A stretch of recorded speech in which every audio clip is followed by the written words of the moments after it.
Week 3 of ZRL, and we're heading to New York and its famous glass roads. It's not exactly transparent what you should be doing, but I'll be making it clear. I won't be glazing over the details. Sorry.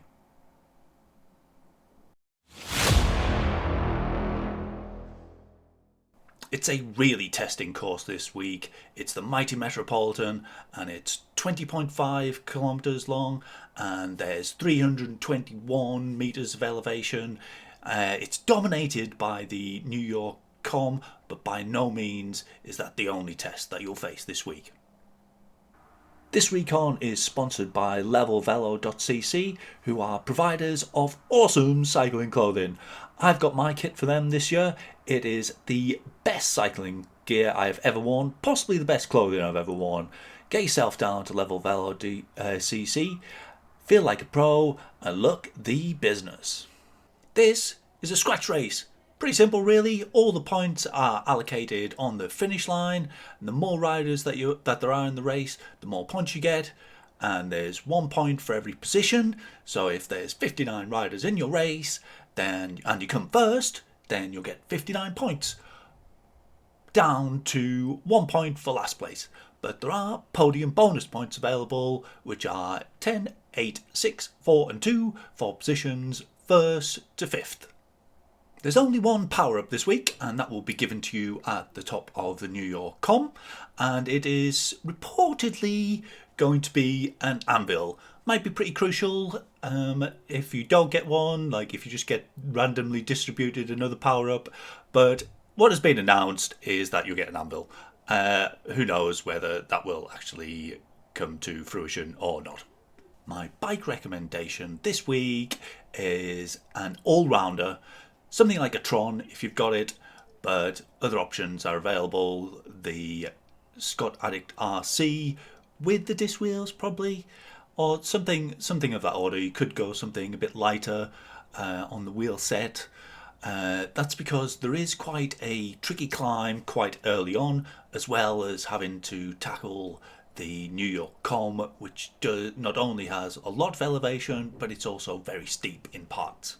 I've done yet another beautiful and detailed set of Recon notes for you, which are available to download from my Google Drive, and the link to that is down below. There's been very few races on the mighty Metropolitan, it would seem, and those that haven't made their way onto the internet, and I wasn't prepared to go and ride it myself like some more dedicated Reconners may have.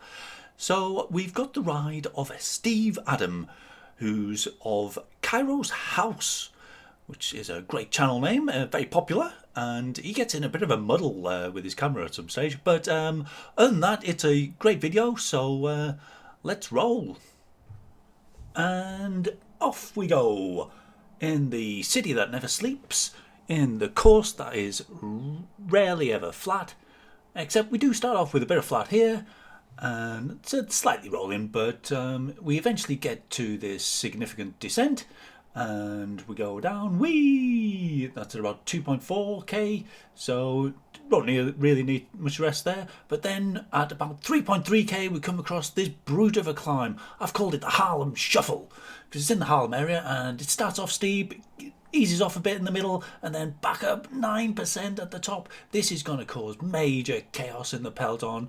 There's going to be riders all over the place, splits left, right and centre, and then it's followed up by another sharp little bump. That is a really, really tough start. There's going to be splits all over. Stay as far front as you can, take some draft still. You'll probably be okay in the front half at least, maybe 2/3. But yeah, definitely a lot of people dropped in that initial part. And there's many little rollers coming after that. And then we come into the bottom of the KOM. It's before the KOM proper. It peaks up at like 15%, eases off, then back down to 13%. Eventually, you get this little rest. And I've slowed it down for this bit because it's just so blinking hectic. If you can get some draft here, then you've got to take it easier anyway. Get your energy levels back up for this for the KOM proper, which starts here at 9k and as soon as it does, it heads back up at 7%, up to 8%. And this is a really, you can't go too deep, basically. You've got to keep yourself within the ability that you have. Look up your appropriate power for approximately how long it'll take you, and then measure your effort accordingly. You can't blast off with your 1 minute power just to keep up with the front. Manage what you can. Take these little rests on these flatter sections, and this is where we approach the final rise. Set yourself determination. This is where I had one of my worst cracks here, trying to stay on with the group. Completely cracked. Couldn't finish the race. It was first floor counted for the team, so it didn't really matter. But yeah, that was a horrible crack. Don't do that. I think that was maybe in the other direction. But yeah, it's 10% all the way here, and it eases off a little bit. Steel yourself for the final little rise. Well, I say little, it's it feels far from it, having already done the remainder of the com. But you can make up ground here. If others have gone too fast, you'll be passing riders. Others will be passing you if they manage the power even better. And yeah, keep the power on all the way to the com, and then you'll get an aero. You can use it on that first section. If others are using it, then it's maybe a good idea, though. Not the aero, the anvil, but this second segment is actually longer and steeper. So if you can save your anvil till then, do so. You'll get more benefit from it. But if you need it to catch on with others, it would be useful to have for the finish. But the chances are that the anvil will lose you so much ground there, and others are bound to be using it. Maybe if you're in a team. If you joined up with two of others on your team, you could maybe get away with it and catch back on. But I would say use your anvil on the steep descent. Steve has a bit of a camera disaster there, and eventually he ends up upside down. So that's maybe something to try if you're really losing energy. Try reversing gravity, so you can cycle on the ceiling, give your normal muscular setup a bit of a break, see if that helps relieve some of the tension in your legs.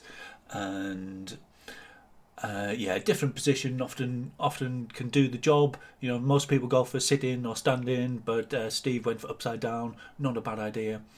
And in the final run-in, there are these little peaks and troughs, and you'll have that little elevation map, and if you want to make a long go for it, just before one of the descents, have a crack and try and get a gap on your chasers or little gruppetto. I would imagine the front group will be pretty competitive and want to take it all the way to the line. So it finishes with a long, drawn out sort of swooping descent, and then the last sort of 180 meters, it really ramps up. There's a bit of a section at 8%. Keep it down all the way to the line because it's uphill all the way to the banner, and take your points. Well, the very best of luck to you in this magnificent race. I hope you don't crack on the glass roads. Okay, well, good luck. Cheerio. Bye.